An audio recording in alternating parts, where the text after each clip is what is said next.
বক্তৃতা, বয়ান, বক্তব্য আমরা জীবনে অনেক শুনেছি আর শুনব যতদিন বেঁচে থাকি, হয়তো বা শোনা হবে। কখনো ইলুমিনাতির ছদ্মবেশে আসবে, কখনো বা আসবে ইমামতির। তো আপনাকে আমাকে সিদ্ধান্ত নিতে হবে আমরা কি করতে চাই, কি আমাদের ডেস্টিনেশনটা কী। আমরা আমাদের ডেস্টিনেশনটা এখনও অবজার্ভ না করি, তাহলে আর কবে করব? আমাদের কি এখনো সময় হয়নি প্রস্তুতি নেওয়ার?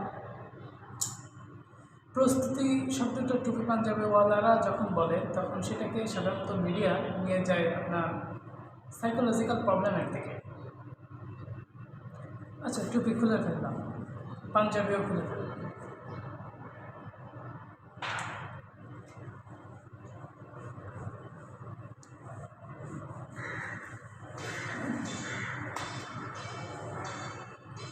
এখন আমি সেকুলার ড্রেস। ইউনিভার্সিটিতে পড়াশোনা করে আমরা সার্টিফিকেট অর্জন করতেছি, সিএসসি মার্কটা অর্জন করতেছি, বাট আমাদের ডেভেলপমেন্টটা কোথায় হচ্ছে? Humanity development. আমরা কি আদৌ মানবতা শিখছি সেখান থেকে? দিনের পর দিন কষ্টের পর কষ্ট করতেছি, রাত জাগতেছি।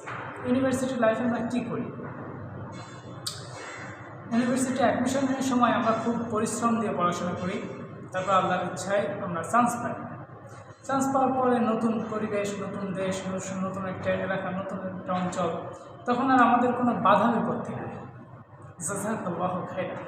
প্রিয় ভাইজান, তো আমরা ইউনিভার্সিটিতে এসে পড়াশোনা করি, অনেক পরিশ্রম করি, আমাদের পিতামাতাও আমাদের জন্য পরিশ্রম করে, এবং আমাদের তখন কেউ শাসন করে। জাস্ট আমাদের শাসনটা আসলে ক্লাস 1 থেকে class 5 up to 8 and up to 10 আর 12 ইন্টারমিডিয়েট পর্যন্ত আমরা সর্বোচ্চ শাসনের ভিতর থাকি। তারপর শাসনটা আসলে এভাবে প্রপারলি হয় না, কারণ পিতামাতা মনে করে যে আমরা বাকিটা পথ চলার জন্য যতটুকু সক্ষমতা দরকার, জ্ঞান দরকার, যা আমাদের অর্জিত হয়ে গেছে। কিন্তু তারা এই জিনিসটা জানে না যে বর্তমান প্রেক্ষাপটে আমাদের শিক্ষা ব্যবস্থায় ধর্মীয় লজিক বা রিলিজিয়াস সাবজেক্টটা খুব একটা গুরুত্ব দেওয়া হয়। সেখানে সহজে পড়াশোনা করে A+ পাওয়া যায়, 80 মার্কস তোলা যায়, তো সেক্ষেত্রে আমরা অতটা পরিশ্রম করি। এটা এক প্রকার সাইকোলজিক্যাল, মানে আপনাকে করতেছে, ড্রপ আউট করছে। মানে আপনি জাস্ট পড়তেছেন, নাম্বার পেয়ে যাচ্ছেন, পরীক্ষা দিচ্ছেন, কিন্তু আপনাকে ফিজিক্স, কেমিস্ট্রি, ম্যাথ, বায়োলজি এগুলোতে কী হচ্ছে? এগুলো আপনি বেসিক শিখতে পারছেন। কারণ হচ্ছে বইগুলো এমনভাবে আপডেট করছে যে আপনার মূল বেসিক যেটা, সেটা আপনি নিউ ভার্সনে পাচ্ছেন। আপনাকে বইয়ের দোকানে পুরাতন বই এক্সট্রা পড়া লাগতেছে, এবং আপনি দেখেন যে এক্সট্রা বই যখন আপনি পড়েন, তখন ওটার ভিতরে আপনি বিস্তারিত দেখতে পান, বিস্তারিত পড়তে পারেন। হয়তো বইটা একটু মোটা হয়, একটু ডিসকালার হয়, অতটা কালারফুল হয় না। ডিজিটাল বাংলাদেশের যে কালারফুল পেজ, ওটা থাকে না, কিন্তু আপনি ওখান থেকে বেসিকটা পান, এবং এই বেসিকটা কিন্তু আপনার ইয়েতে ব্যবহৃত হয়। BCS যখন দেবেন, বা আপনি যখন বাইরের দেশে স্কলারশিপ করার জন্য বিভিন্ন এক্সামিনেশন দেবেন, তখন আপনার এগুলো কাজে। আসলে আমাদের শিক্ষা ব্যবস্থা কোন কাজে, কোন পথে মানে ঘুরতেছে? আমরা অনেকেই নুরুল ইসলাম নাহিদ শিক্ষামন্ত্রী সম্মানিত, অনেকে আল্লাহ রহম করুন, তো উনি কিন্তু যা করতেন আর তা করতেন, শিক্ষা ব্যবস্থাটাকে এইরকম মানে ডালভাত করতেন। হ্যাঁ, ওনার নামে বিভিন্ন অভিযোগ আছে, যে কাজ করে তার ভুল হয়, এবং শিক্ষাগত যোগ্যতায় আমি কারণ মনে করি না, বিভিন্ন রকম প্রেশার আছে। হ্যাঁ, তার সময় প্রশ্ন ফাঁস হতো, তার সময় এই সমস্যা, সে সমস্যা, হ্যাঁ ঠিক আছে, মেনে না, কথা আপনাদের সঠিক। কিন্তু তার কাছে আমি একটা ভদ্রতা শিখেছি, জানেন তো কি? জানেন ভদ্রতা, মানুষকে গুরুত্ব দেওয়া। এখন এই যে ডক্টর দীপুমণি, যে শিক্ষামন্ত্রী হয়ে আছেন, তিনি কী করেন? আইমান সাদিকের সুপ্রশংসা করেন।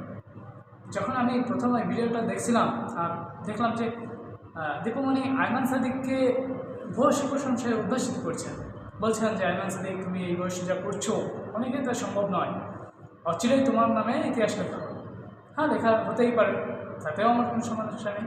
আইমান সাদিক ভাইয়ের আমিও অনলাইন স্টুডেন্ট ছিলাম, আলহামদুলিল্লাহ, সাজাকুল্লাহ। তো আমার কাছে কথা হচ্ছে, একজন মন্ত্রী হয়ে একজন সাধারণ স্টুডেন্টকে কেন এতটা প্রশংসা করেছে? আপনার ভাবছেন যে আমি হচ্ছি, মানে অহংকার বোধ করছি, বা আমি কোনো একটা খারাপ কিছু মনে করছি, না, বিষয়টা না। কারণ এই আইমান সাদিক ভাইকে আমি বিশ্বাস করছিলাম, তার পড়াশোনা আমি করছিলাম, তার কাছে অনেক কিছু শিখছি, আলহামদুলিল্লাহ, আল্লাহ তাকে অনুগ্রহ করুন। কিন্তু উনি যখন কন্ডোমের বিজ্ঞাপন দিবেন বা মানে অশালীনতার চর্চার বিষয়টা উন্মুক্ত করে দিবেন, তখন তো আমি একজন মুসলিম হিসেবে এটা মেনে নিতে পারি না। হ্যাঁ, আপনারা বলবেন যে ভাই কথাটা চেপে বলো, কেননা আপনার ফাহাদ ভাইকে কিন্তু এরাই মারছে বা এদেরই অনেক ব্যাপার স্যাপার আছে, তুমি কিন্তু যে কোনো সময় খুন গুম হয়ে যেতে পারো। আমার কোনো সমস্যা নেই। হ্যাঁ, সমস্যা ছিল, মনে করেন আজকে শুক্রবার, মার্চ মাসে সম্ভবত 5 তারিখ, তো বৃহস্পতিবার পর্যন্ত আমি এগুলো নিয়ে চিন্তা করতাম যে আমাকে বাঁচতে হবে। আমি হালাল খাই বা হারাম খাই, বৈধ বা অবৈধ, মদ খাই বা জোয়া খেলি, যাই করি, পতিতাবৃত্তি করি বা আমি যা কিছু করি না কেন, আমাকে বাঁচতে হবে। কিন্তু আজকে শুক্রবার, আলহামদুলিল্লাহ, আলহামদুলিল্লাহ, আমি আজকে ডিসিশন নিয়েই ফেলছি, যতদিন বাঁচবো দিনের পথে বাঁচব, যতদিন থাকবো দিন ইসলামের সাথেই থাকবো। তাতে আমার খুন হবে, গুণ হবে, আমি মানে হারিয়ে যাব, আমি নিজেকে নিয়ে পরখ করি না। আমি জাস্ট যাকে নিয়ে চিন্তা করি তা হচ্ছে এই মুসলিম উম্মাহ। হ্যাঁ, আমাকে global research and analysis weapons প্রোগ্রামের সিও করা হয়েছে, তা বলে আমি অহংকার করতেছি না। তারা আমার সততা, তারা আমার কার্যক্রম, তারা আমার নেতৃত্বের গুণাবলী দেখে আমাকে সিও করছে। আপনারা ফাউন্ডার হন, কো ফাউন্ডার হন, নো প্রবলেম, সিও চেয়ার চান, দিব। আমি এখানে ক্ষমতা চেয়ার বসার জন্য এটা মেম্বারশিপ নেই, আমি নিয়েছি মানবতার সেবা। আমি চাই গ্লোবাল হিউম্যানিটি অ্যাওয়ার্ডটা যেন আপনি পান। হ্যাঁ, আপনি দেখুন, নিজেকে প্রেজেন্টেশন করতে শিখুন। এই শিরোনামে আইমান সাদিক ভাই একটা করছে, তাকে আল্লাহ অনুগ্রহ করুন। সেখানে আমি প্রেজেন্টেশন দিব, তো আমি কিন্তু দিনের শুরু থেকে শুরু করে শেষ পর্যন্ত বা শেষের পর পর্যন্ত আমি তো একজন মুসলিম, কাজে আমার দাড়ি থাকবে রাসূলের সুন্নাহ, আমার বাড়িতে চুল থাকতে পারে, আমার মাথা ঢাকা থাকবে, টুপি হোক বা অন্য কিছু, আমাকে শালীন একটা ড্রেস থাকতে হবে, যে ড্রেসে আমার শারীরিক গঠন কাঠামো দেখা যাবে, বোঝা যাবে। তখন আমার কথা কিন্তু সাধারণভাবে যেভাবে মানুষ নিত ওইভাবে নিবে না, অবশ্যই গুরুত্ব সহকারে নিবে। এবং আমাকে প্রেজেন্টেশন করতে হবে রাসূলের সুন্নাহ থেকে। আমি তো মূর্খ মানুষ নই, আস্তাগফিরুল্লাহ, নিজেকে বড় করছি না, যে বলতেছি যে আমি তো পড়াশোনা করে একটা ছেলে, আমার কাছে তো মানুষ কেচ্ছা কাহিনী জানার জন্য আমার ভিডিওগুলো দেখবেন, রাইট? আমার ভিডিও যখন দেখবে তখন কিছু তথ্য, কিছু নতুন উপাখ্যান, কিছু উপন্যাস, কিছু গল্প, কবিতা, বিভিন্ন তথ্য থেকে, বিভিন্ন সাহিত্য থেকে, বিভিন্ন জ্ঞান গর্ব আলোচনা থেকে কিছু কিছু অংশ আমার ভিউয়ার্সগুলো বা আমাকে যারা ভালোবাসেন বা আমাকে যারা ঘৃণা করেন, যারা আমার খুদ তালাশ করেন বা আমাকে যারা ডেভেলপ করতে চান, তারা কিন্তু বিভিন্ন মন মানসিকতার ইঙ্গিত নিয়ে এগুলো দেখবেন। আল্লাহ তাআলা আপনাদের সকলের প্রতি অনুগ্রহ করুন। তো আপনার আমার বৈশিষ্ট্য অ্যাবসলিউটলি কার মতো হবে? আমি একজন দাঁড়িয়ে আব্রাহাম লিঙ্কনের মতো হব, লেনিন কালমার্সের মতো হব? নো, আমাদের আদর্শটা কে? আল্লাহ রাসূল মুহাম্মদ সাল্লাল্লাহু আলাইহি ওয়াসাল্লাম। আজকে দেখুন, যখন আমরা ইসলামিক দৃষ্টিকোণ থেকে কোনো কথা বলতে যাই, তখন আমাদেরকে জঙ্গিবাদ উপাদিত করা হয়। যখন আমি বঙ্গবন্ধু শেখ মুজিবুর রহমানের উপাধি নিয়ে কোনো কথা বলি, তখন আওয়ামী লীগ আমাকে অনেক ভালো। যখন আমি জিয়াকে নিয়ে কিছু কথা বলি, ভালো কথা, তখন বিএনপি আমাকে ভালো বলে। অর্থাৎ যাকে নিয়ে যে সেক্টরের কথা বলা হয়, তাকে সেই সেক্টরের কথাগুলো তার কাছে ভালো লাগে। যখন তাদের সেক্টরের কোনো নেতার বিরুদ্ধে কথা বলি বা নেতার কোনো ভুলটা তুলে ধরি, তখন আমি তাদের কাছে খারাপ হয়ে যাই। তো আপনি আমাদের দিন ইসলামের কতটুকু জ্ঞান অর্জন করেছেন যার আলোকে আপনি আমাদের ইসলামিক বিধিবিধানের ভুল তালাশ করে বেড়ান? আপনার কতটুকু মেধা হয়েছে? এতদিন পর্যন্ত বাংলাদেশ, ভারত, পাকিস্তান সব এশিয়া এবং বিশ্বব্যাপী বিশেষ করে বাংলাদেশে ইসলামিক বিষয়ে চ্যালেঞ্জ গ্রহণ করার মতো সত্যিকার অর্থে আমার জানা মতে কেউ আমি পাইনি।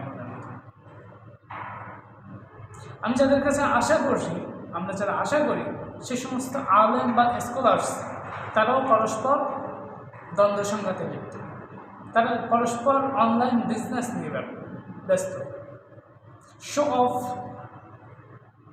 মডিফিকেশন, নাচানাচি, গান গাওয়া, কবিতা, এগুলো নিয়ে ব্যস্ত এবং গীবত তহমতের চর্চায় ব্যস্ত। কিছুদিন আগ পর্যন্ত দেখছি আমাদের ভাইজান সন্দেহ বড় ভাই আবু তোফান মোহাম্মদ আদনান ভাই অনেক সুন্দর আলোচনা করেন, কোনো জল্পনা কল্পনা কেসা কাহিনী নয়। তিনি চেষ্টা করেন কোরআন সুন্নাহ রিসার্চ করে বর্তমান প্রেক্ষাপটের আলোকে উপস্থাপন করতে। সব কিছু মিলে আমাকে ভাইয়ের কথাগুলো ভালো লাগে।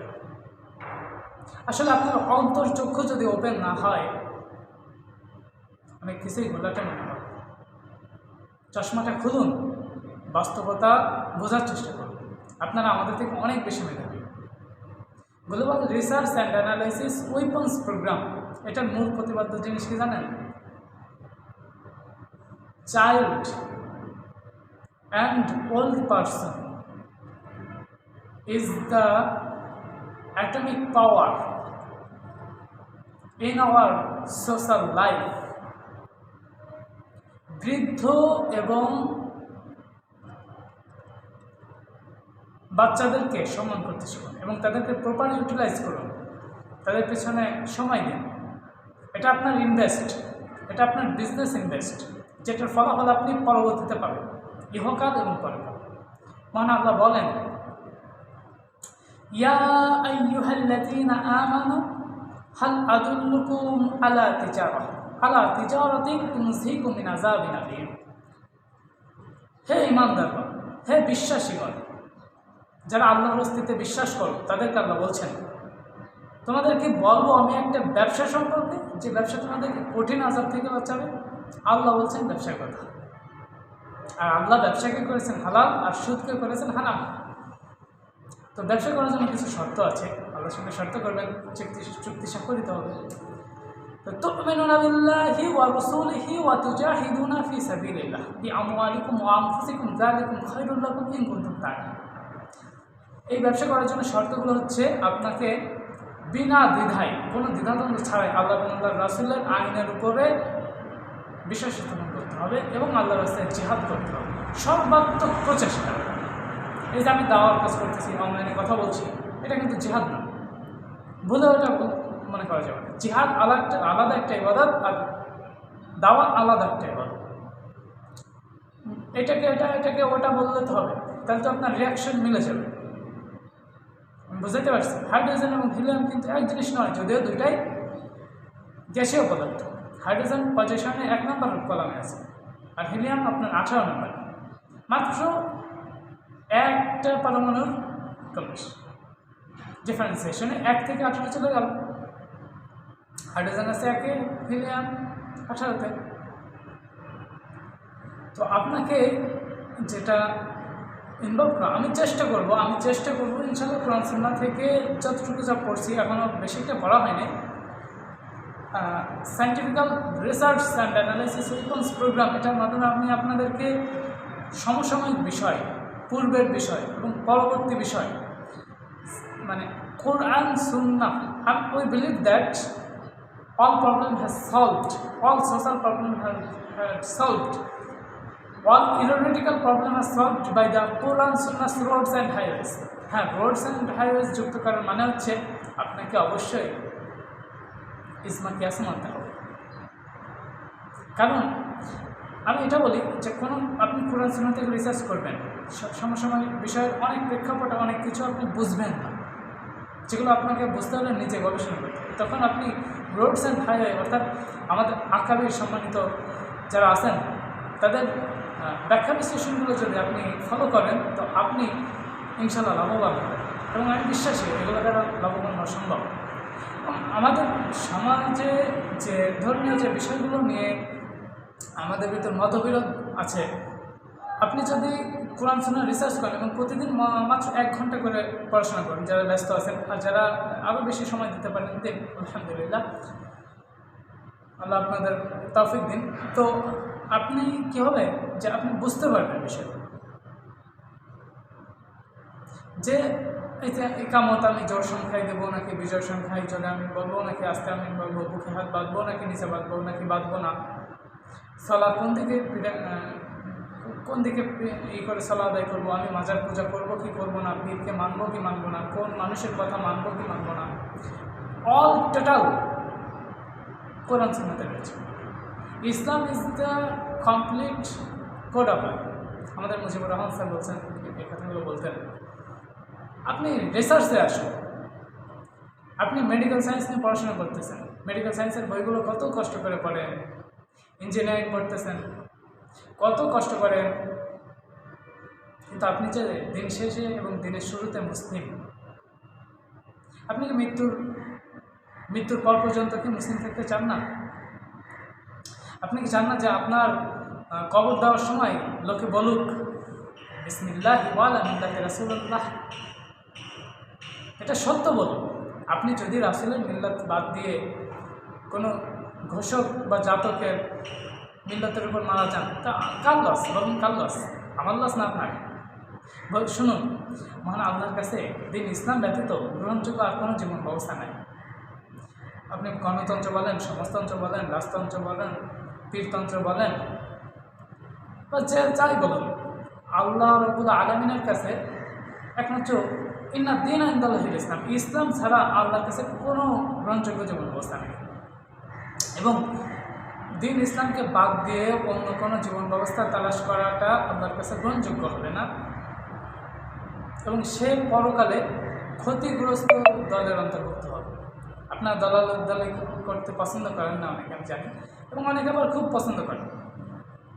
অমুকের নামে তমুকের নামে ঐক্য, ইসলামিক জোট, বিভিন্ন নামে দলাদলি করেন। আমি দলাদলি পছন্দ করি। আল্লাহ আমাকে একটা নাম দিয়েছেন, আমি সেটাতেই সন্তুষ্ট ভাবতে।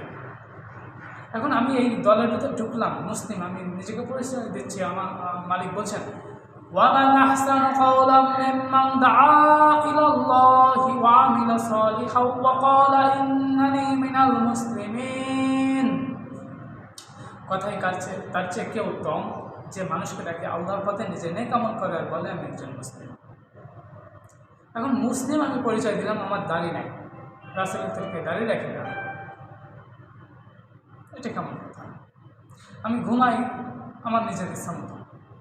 এই জন্য তো মহান মালিক আল্লাহ রাব্বুল আলামিন সূরা ফুরকানে বলছেন যে তারা তো তাদের মনের প্রবৃত্তিকে ইলাহ রূপে গ্রহণ করেছে। আপনি কি তাদের তদারকি হবেন? কোনো লাভ নাই। আপনি আপনার ইচ্ছাকে যদি নিজের ইলাহ রূপে গ্রহণ করেন, তো এটা তো কখনোই আপনাকে সুপথ দিবে না। আপনাকে আমি মুক্তভাবে গবেষণা করার রাস্তাটা রুদ্ধ করে দিচ্ছি না, বরং আপনাকে আমি কিছু রেস্ট্রিকশনগুলো উন্মোচন করে দিচ্ছি। আমি আপনার থেকে অনেক বেশি জ্ঞানী নই, আমি চাচ্ছি যে আপনি আমার থেকে অনেক বেশি জ্ঞানী, কাজে আপনি আসুন এবং আমাদেরকে জ্ঞান দেন। আগে একটা শব্দ শুনতাম, আমি জ্ঞান দিস না, একটা ডায়লগ ছিল, কিন্তু আমি চাচ্ছি জ্ঞান দেন এবং কনস্ট্রাকটিভ ওয়ে ডেভেলপমেন্ট করুন। Global research and analysis weapons, এটা আপনাদের সম্পত্তি, আপনাদের সম্পদ। আমি তো মারা যাবো, কিন্তু এগুলো তো আপনার থাকবে, আপনার বাচ্চা কাচ্চা, আপনার ছেলেমেয়েদের থাকবে। কে মিথ্যা বলছি? এগুলো আমি কাকে ট্রাস্ট করবো বলেন? কাকে ট্রাস্ট করবো? ট্রাস্ট করে আমি কাকে ভরসা করে ট্রাস্ট করবো? আমি তো আপনাকে বিশ্বাস করি, অন্য কাউকে নয়। অনেকেই বলে কাদিয়ানিরা কাফের, এ ব্যাপারে নবীর পরে নবী নাই, সংসদে আইন চাই। কথাগুলো সুন্দর, কিন্তু আপনি কার সংসদের আইন চাচ্ছেন? মানবরচিত সংবিধানে? এতে কতটুকু যৌক্তিক? আপনি তো টুপি পাঞ্জাবিওয়ালা লোক, আপনি অনেক বড় মাদ্রাসার প্রিন্সিপাল এবং আপনার অনেক ছাত্র আছে, সারা দেশে ছড়িয়ে আছে। শুনুন, অন্ধকার কখনোই আলোর সাথে আপোষ করে না, আলো কখনোই অন্ধকারের সাথে আপোষ করে না। এমনকি আলো আপনি সরলরেখায় রাখলেও সেটা বক্রপথে যায় এবং অন্ধকারকে দূষিত করে। অন্ধকারকে এক বিন্দুও ছাড় দেয় না আলো, রাইট? ফিজিক্সের এই সূত্রটা আপনার পড়ছেন যে আলোর চলন দুমড়ে মুচড়ে যায়, আলো যখন চলে তখন দুমড়ে মুচড়ে যায়। শুনুন, বিজ্ঞানের প্রতিষ্ঠিত সত্যের সাথে ইসলামের কোনো সংঘর্ষ নেই, এটা আমার শায়েখ ডাক্তার জাকির নায়েক বলছে। আমি বড়দেরকে শায়েখ বলি, ছোটদেরকে জোয়ান বলি, আমার এটা ভালো লাগে। নিজেকে মিডিয়ায় অনলাইন অফলাইনে নিজেকে দাঁড় করানো। শুনুন, তৃতীয় বিশ্বযুদ্ধ শুরু হয়ে গেলে আপনার না এই মেধা কোনো কাজে লাগে, আপনার এই মেডিকেল সায়েন্স কোনো কাজে লাগাতে পারবেন না, আপনার এই ইঞ্জিনিয়ারিং সায়েন্স কোনো কাজে লাগাতে পারবেন না। আপনি আর্টস কমার্সে আছেন, হিসাব বিজ্ঞান করছেন, সুদ বিষয়গুলো করছেন, আমি ছোটো করছি না আপনাদেরকে, আমি বললাম যাই হোক, যাই করেন কিছু থাকবে না, কিছু থাকবে না। এবং ইলেকট্রিক পাওয়ার যখন অফ হয়ে যাবে তখন আপনার কী করবেন? বাংলাদেশ ভারত মায়ানমারের সীমান্তে যদি একটা পারমাণবিক বোমা মিসাইল 25 যদি সেট আপ করে দেওয়া হয়, ইনস্টলেশন করেই দেওয়া হয়, প্রোটন একটা নিক্ষেপ করেই দেওয়া হয়, ফিউশন বিক্রিয়া, আপনি কী করবেন? আপনার তো ইলেকট্রিক ব্যবস্থা নষ্ট হয়ে যাবে। আপনি গবেষণা করুন এমন কিছু যেটার মাধ্যমে আপনি এরকম রেস্ট্রিক্টেড সোশ্যাল প্রবলেমের সময় আপনি যখন ফেস করবেন তখন আপনি কীভাবে মুসলিম উম্মার পাশে দাঁড়াবেন, কীভাবে মানবতার পাশে দাঁড়াবেন। যেমন আমরা মাশরুম চাষ প্রশিক্ষণ নিয়েছি এবং সেটা বাস্তবায়ন করতে চাই, কিন্তু এখানে টাকা পয়সা এবং অনেক পরিশ্রমের বিষয় রয়েছে। আমি এখন ব্যস্ত আছি, তাই আপনারা global research and analysis response প্রোগ্রামে অ্যাড না হলে আমি কাদেরকে দায়িত্ব দিয়ে কীভাবে কাজ করবো বলুন? আমি একা মানুষ কত দিকে দৌড়াবো? আমি চেষ্টা করছি আমার সামর্থ্য থেকে। আমাদের অনেক পরিকল্পনা রয়েছে। দেখুন, আমাদের কোম্পানিতে আমি যেখানে চাকরি জব করতেছি সেখানে হাসপাতাল আছে, রেড সান হেলথ কেয়ার, রেড সান ফাউন্ডেশন নাকি একটা, যাই হোক। আমাদের এই কোম্পানিতে কাজ করতে যেয়ে আমার হাত কেটে গেল, তার আমাকে আমার কলিগরা নিয়ে গেল ডাক্তারের কাছে। তো ওই ডাক্তার চিকিৎসা করবে না যতক্ষণ আমি কার্ড বা টাকা পেয়ে না। মানবতা কোথায় বলুন? এটাই মানবতা, এটাই বর্তমান সময়। আর বিজনেস করতে শেখাতে আসবেন, আপনি একটু বিজনেসের ভিতরে ঢুকলে না বিজনেসের মজা বুঝে যাবেন ইনশাআল্লাহ। আমি চাচ্ছি এই যে বাংলাদেশের যতগুলো সরকারি হাসপাতালগুলো আছে, 50,000 বলেন বা 150 বা 250 বলেন, এগুলোকে আমি একটু আপগ্রেড করতে চাচ্ছি। আপগ্রেডটা কি, যে এখানে পাশাপাশি প্রত্যেকটা মেডিকেল ইউনিভার্সিটি, মেডিকেল কলেজের সাথে একটা আমাদের জন্য যারা একেবারে নিম্নমানের, তাদের জন্য একটা নিম্নমানের একটা প্রতিষ্ঠান রাখতে চাচ্ছি। প্রত্যেকটা ইউনিভার্সিটি, ইঞ্জিনিয়ারিং ইউনিভার্সিটির সাথে একটা নিম্নমানের ইউনিভার্সিটি রাখতে চাচ্ছি, প্রতিষ্ঠান, যারা নিম্নমানের মানুষ এই উঁচু মানের সায়েন্টিস্টদের সাথে সহকারী হিসেবে কাজ করতে পারে। এটা আমার ঠিক ভালো। তাহলে মেডিকেল সায়েন্স গেল, ইঞ্জিনিয়ারিং গেল, এবার অন্যান্য ভাইদের যারা আর্টস কমার্স, তাদের জন্য প্রত্যেকটা কলেজ, যারা আপনার সরকারি কলেজে চলে, পাবলিক, তাদের সাথে আমি একটা নিম্নমানের ইউনিভার্সিটি বা প্রতিষ্ঠান করতে চাই। এবং তাদের বেডরুমটা কীরকম হবে, তাদের পড়ার টেবিলটা কেমন হবে, চেয়ারটা কেমন হবে, সুইচ বক্সটা কেমন হবে, তাদের রুমের ডিজাইনটা কেমন হবে, তাদের খরচ কত পড়বে, তারা খানা পিনা কীভাবে আসবে, কীভাবে রান্নাবান্না করবে, কীভাবে খাওয়া দাওয়া করবে, কীভাবে টয়লেট রুমে যাবে, কীভাবে গোসল করবে, কীভাবে সালাত আদায় করবে, কীভাবে প্রত্যেক দিন নিয়মিত পড়াশোনা করবে, প্রত্যেক দিন আপনার একটু বিনোদন করবে, একটু ব্যায়াম করবে, একটু খেলাধুলা করবে এবং একটু কোরআন সুন্নাহ রিসার্চ করবে এবং আমাদের সাথেই থাকবে ইনশাআল্লাহ। তাদের চিন্তাধারা যেন ইহুদি খ্রিস্টান নাস্তিক ব্লগারদের মতো না হয়, সেদিকে আমরা অবশ্যই খেয়াল রাখি। এবং আমি চাচ্ছি যে কনস্ট্রাকটিভ ওয়েতে আগাতে, যতদিন বাঁচি কনস্ট্রাকটিভ ওয়েতে আগাতে। হ্যাঁ, এখানে মুসলিম অমুসলিম আমি কোনো বৈষম্য করবো না, কারণ যে আপনি ইসলামিক আইন মানলে, বিশ্বাস করলে ইমানদার মুমিন, অবিশ্বাস করলে, অস্বীকার করলে কাফির। তো আপনি আপনার নাম মুসলিম হোক বা কাফেরি নাম হোক, এটা তো কিছু আসে যায় না। আপনার চিন্তাধারা, আপনার চিন্তাধারা কোন ফিল্ডে সার্চ করতেছেন সেটাই হচ্ছে বিষয়। আজকে অনেক কথা বললাম, 25 মিনিট হয়ে গেছে। তো আমি আবার বেশি পাকা কথা বলে ফেলি অনেক সময় কথা বলতে বলতে, এই জন্য আপনাদের কাছে ক্ষমা চাইছি। আর এটার কোনো এডিটিং কিছু করব না, আমি এই ভিডিওটা এইভাবেই ছিলেন। আপনারা যদি আমাকে নিয়ে টোল করতে চান, ডোল করতে চান, টিকটক করতে চান করতে পারেন, এবং আমার কথাবার্তার ভিতরে ভুল ত্রুটিগুলো আপনি সংশোধন করে দিতে চান, আলহামদুলিল্লাহ করতে পারেন। এবং আমার ইমেল নাম্বার দিয়ে দিচ্ছি, joinfayazkhulna@gmail.com, joinfayazkhulna@gmail.com। এবং ফোন নাম্বার হচ্ছে 01920614350। সবসময় ফোন ধরা হয় না, কেউ মনে কষ্ট নেবেন না। আমি সকাল 8টা থেকে রাত 8টা পর্যন্ত অফিসিয়াল কাজেই থাকি। তো আমার প্রস্তুতিটা শুরু হয় 6টা থেকে অফিসে 10টা পর্যন্ত, আগে 2 ঘন্টা, পর 2 ঘন্টা। তো আপনারা এই 6টা থেকে রাত 10টা এইটুকুর বাইরে যখন ইচ্ছা ফোন দেবেন, ইনশাল্লাহ। রাত্রেবেলায় ঘুম ডিস্টার্ব করলে কোনো অসুবিধা নেই, কারণ আমি চাচ্ছি একটা কনস্ট্রাক্টিভ। যাই হোক, ইনশাল্লাহ আচ্ছা।